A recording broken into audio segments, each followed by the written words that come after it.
Hi,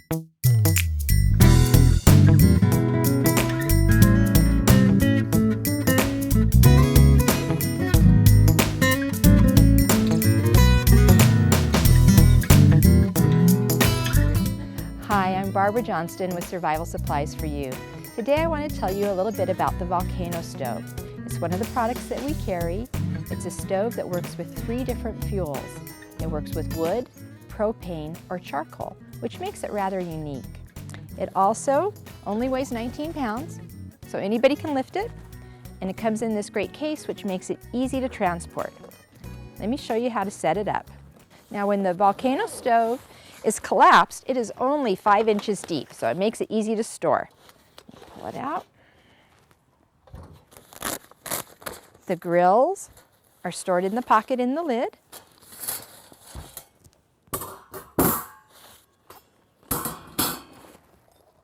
To set it up, grab the handle and kind of jerk it up. It works on gravity, so give it a little jerk, and there it is. The legs will pop out and your stove is ready to go. It's not going to collapse. It's been designed by engineers to stay standing. The Volcano stove comes with several racks and a diffuser plate. The diffuser plate is really for use with the propane attachment, which we'll talk about in another video. Today we're going to cook with charcoal. To assemble the stove, the smaller grill rack goes in the bottom. The heat diffuser, and then the larger grill rack if you were wanting to grill, or if you had a container, a pot, or a Dutch oven that was bigger than would fit down inside the Volcano stove. It's that simple. Now, to take it down, all you do is lift from the bottom, and it collapses. So very easy to use. So, for charcoal, we're just going to put some fire starter in the bottom, a rack, and then our charcoal. So let me show you how that's done. In this bucket, I have Instafire. Instafire is a wonderful fire starter. It's made of volcanic rock and will burn when wet, will even start wet wood. So it's a wonderful tool to keep in your emergency preparedness or camping kits. I'm going to put about a cup of Instafire in the bottom. I would say 4 handfuls, but if you have bigger hands, you might only need 3. If you have smaller hands, you might need a little more. And lighting it. Lighting it. Well, you could use matches and then you won't have these troubles with the starter. And just in several locations.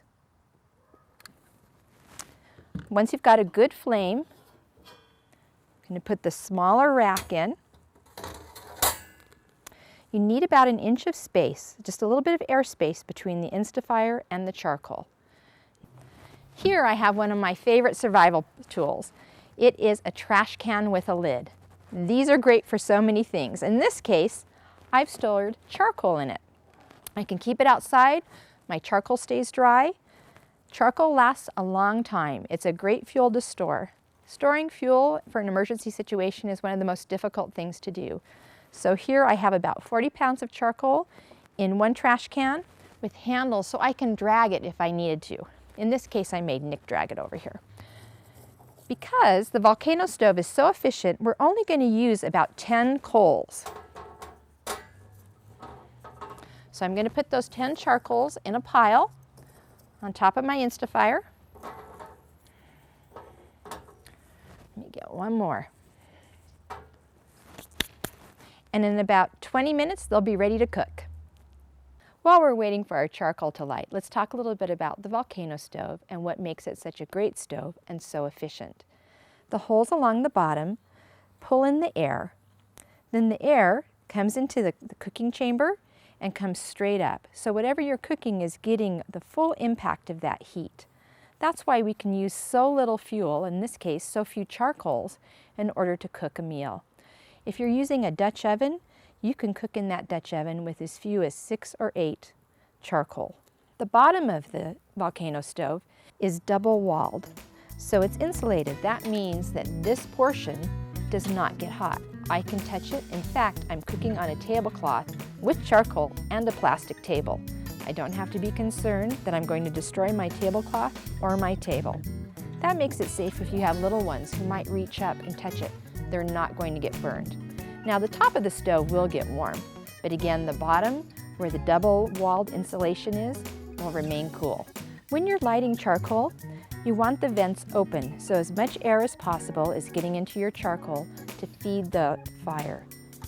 Then use the vent to regulate how hot your fire is, using either open or closed or partially open or closed.